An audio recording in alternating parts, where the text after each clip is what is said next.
What's going on, everybody? Jordan the Wolf here, back at it again with the fourth part for my ongoing What If series. And we're back at it again, thankfully, with the fourth installment of What If Krillin got the buff form. Now, with this being said, I would want to quickly go over and recap the last part of part 3. Where we last left off, Krillin had died, unfortunately, on Namek, just like in canon. Goku got the Super Saiyan transformation, and Krillin will still be training on King Kai's planet up until the revival in canon. Will be still on King Kai's planet training, and he will be working on his Kaioken and Spirit Bomb. Now, with this being said, Goku's still going to Yardrat. Let's get to the scenario and let's see what is different from the original canon. On to part 4, everybody. Alright, so when we last left off, Krillin was training with Tien and Chaozu on King Kai's planet after the destruction of Namek. Alright, with this being said, I wanted to quickly go over his training process during the period. Alright, so him, Chaozu, and Tien would proceed to further their development of the Kaioken transformation, or technique. While Krillin did have a good deal of training because he got to train with Goku, he only had about 6 days in the gravity chamber to work on that. Now then, with the tutelage of King Kai personally teaching him, as well being able to spar with users who use it, he's way better off and is able to jump from times 3 to times 4. He's starting to encroach on times 10 potential. In addition to this, learning alongside Tien and Chaozu, he would actually start to pick up on the technique known as the Spirit Bomb. As Goku and him trained to Namek, primarily focused on Kaioken, this time he'd have a better time with a couple of months of training, more than Goku had, to actually refine and work on the Spirit Bomb. In addition, just his base form alone, training on the constant 10 times gravity, while yes, he was used to the gravity chamber already, it's still better to train on a planet with 10 times normal Earth gravity to get some better results. With this being said, his gains would be enormous. Goku alone in the original canon jumped from 400 something into 8,000, 20 time jump. Bare minimum, Krillin would jump 20 times up in the amount of training he has. But this is saying bare minimum by himself. He is training alongside 2 users with the Kaioken and are pretty strong in their own right, Tien and Chaozu, as well under direct tutelage of King Kai for a much longer period of time. I genuinely see Krillin jumping way higher than 20 times in this scenario. Maybe 25 to up to 30 times his power level from Namek, especially with the motivation from Frieza and trying to catch up with Goku and everyone. He really is going to push himself to the limits to get as strong as physically possible with his training, given the few months he has available. Not to mention, refining his buff form alongside the Kaioken, putting under strenuous pressure under the 10 times gravity, training alongside Tien, who is also trying to improve his buff form with the tutelage of Krillin.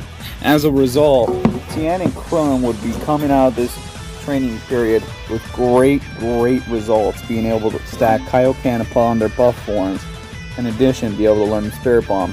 While Chaozu indeed learned the Spirit Bomb and the Kaioken, and he did not learn the buff form, and his multipliers are far lower than the Triclops and Krillin. This being said, after a few months of training, they would soon all be revived and brought back to Earth, just like the original canon. And just like the original canon, they would all separate for a few months after the revival of Capsule Corp, and everyone would begin to piece their lives back together. Tien and Chaozu would head off to the mountains, Krillin would head off to train at Kame House, Gohan would be heading home, and Yamcha, surprisingly, would actually be sticking around at Capsule Corp.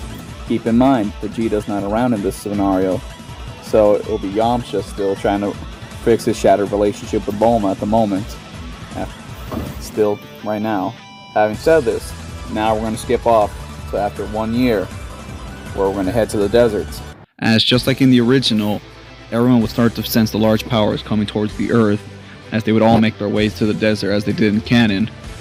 As soon arriving would be a Frieza ship docking down. They all hid, watching as they all exited the ship. Mecha Frieza, King Cold, and all their soldiers walking around, looking about, waiting for Son Goku. However, they would not meet Son Goku. They would meet someone else, a time traveler. But in this scenario, it'd be a time traveler sporting an orange gi. The orange-cladded warrior from the future would fire off a yellow beam from his hands, annihilating Frieza grunts, as then he would step up to Frieza and King Cold, talking to them. Frieza would quickly realize the similarities with this strange warrior compared to Son Goku, wearing the same clothes and looking strikingly similar to him, as then the future warrior would be revealed to be future Gohan, as he admits they were related. Before then, Frieza would be enraged as Son Gohan brought up the idea of Super Saiyan, as he transformed into a bright golden warrior. As flashbacks of the Super Saiyan from Namek terrorized Frieza in his head, he would then flip out and freak out and order Gohan to die as he flew up into the sky, charging up a supernova, launching it at him. Before then, Gohan would respond, charging up in his hand a bright Kamehameha, as he then fired into the sky, pushing the supernova back and incinerating Mecha Frieza. He would then stare at King Cold, who would try to plead for his life. But in reality, the King Cold was trying to lure Gohan into a false sense of security, charging up a death beam, firing and missing Gohan, almost grazing his cheek. As then Gohan rushed him and fired off a powerful Super Masenko directly into King Cold's chest, blasting him through a wall, ending the tyrant's life. He would then meet with the rest of the group and talk to them, telling them Son Goku would be arriving in 3 hours, as he would wait with them just like the original, taking the place of future Trunks, opening a fridge and telling them. Although he was less able to hide who he was, he would still try to make his identity hidden. But the cat was out of the bag at this point, as he would then reveal that he was indeed Gohan from the future. Due to the similarity of his ki with his present self, he would start to explain a bit to his group what was going on. While he would have preferred to wait for Goku, he would have felt at this point he needed to acknowledge why he was there to begin with, and it was better to tell everyone while he was there, while waiting for Goku. As he then did this, Goku, after 3 hours, would indeed arrive in the pod, landing on the floor only like a few meters away from them, as he would go to meet him. Son Gohan would be so thrilled seeing his father after so many years. And Goku, at first, was stunned, staring at him, but then starting to feel his ki and Gohan starting to explain himself, he would start to realize what was going on. Before being able to say anything, Goku really wanted to spar with this future version of his son. After seeing his transformation into Super Saiyan, he really wanted to see how strong his son was. So future Gohan and Goku from Yardrat would clash, both Super Saiyan, both clashing. Although it did seem that Goku, just like compared to future Trunks, was a bit ahead compared to his son, he was still putting up a good fight against him, as they briefly sparred, before pulling aside from each other. Gohan would fill in Goku about the information about the androids in the future, as well as the addition to Goku dying from the heart virus only months before the invasion of the androids. He would hand Goku the heart medicine and telling him, pleading with him to actually take the medicine before departing, telling him they have 3 years and he will return to aid them with the battle with the androids. He hopes they can train hard, and if they succeed, they can save the future, as he would then depart in his time machine. Now I know what you're all thinking. Why is future Gohan here? Why isn't it Trunks? Well, in this timeline, you have to remember, Vegeta never got together with Bulma. He was trapped in the Mafuba.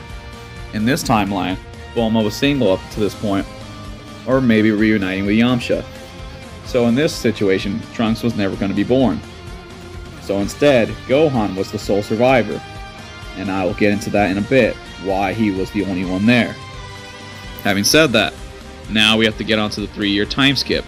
Let's go talk about their training and see what everyone did in the meantime. Alrighty then, so for the first year of training, Krillin actually went back to Kame House to train under his master, Master Roshi, in order to further refine his forms and techniques, as he felt this was the best way to actually... In addition, the reason why is Krillin really wanted to help train up his old master because the upcoming threat of the androids were becoming too much and he needed help. In addition, Tien Shinhan and Chatsu would arrive at Kame House to train with them for the first year, as they would refine their buff forms and spar as Tien stayed with Roshi for the next 2 years. Now then, heading to the Wastelands, Goku and Piccolo and Gohan would be sparring for the first year, all by themselves, just brawling around. However, in the second year, Krillin would actually show up to spar. Knowing he had to spar with his rival in order to keep up, He would use his Kaioken technique and various moves to try to keep up with the Super Saiyan. While initially the training did not go in his favor as the Zenkai's and the power gap, however, Krillin still kept up in a way. Also, during this training, Goku was inspired by Krillin's buff form and actually tapped into what we know as Grade 2 Super Saiyan, unbeknownst to them, but they would soon realize this is the next evolution of the Super Saiyan transformation. And with further aid from Krillin, who would train him alongside Piccolo, starting to pick up on the Kaioken, Goku would start to refine his Grade 2 Super Saiyan form a lot more, being way better off than the original canon using this transformation. Also note what I said earlier, Piccolo's starting to pick up on the Kaioken technique. Why is he picking up on the Kaioken technique and say not the buff form? Well, for Piccolo it's more advantageous to use Kaioken. Alright, and lastly I wanted to cover over one more person's training, and that being Yamcha's during the 3 years of training. As I'm pretty sure you're all still wondering, what is he going to do now that he has the buff form? Now he has access to Kaioken. What is he going to do? Well, he commissions Bulma's now girlfriend again about a gravity chamber. Just like being inspired by King Kai's training on King Kai's planet, he decided to train for 3 years in the gravity chamber. Although, keep in mind, even though this is a motivated Yamcha, he's not going to be training as hard as, say, someone like Vegeta would be training in the gravity chamber, because unlike Vegeta, Yamcha does not get Zenkai boosts, and he has to push himself naturally to get through this training. And he is started off at times 10, so he'll be able to increment his way up. But honestly, that's where we're going to leave off for now, guys. What do you think of this part? What are you expecting for the training to actually complete? What are you expecting? Who's going to learn what? What are you guys anticipating for the next part? This is Jordan the Wolf. I know this has been quite a while since the last episode, but I hope you guys enjoy this episode. And just want to say finally, stick around because the next part will be coming sooner or later.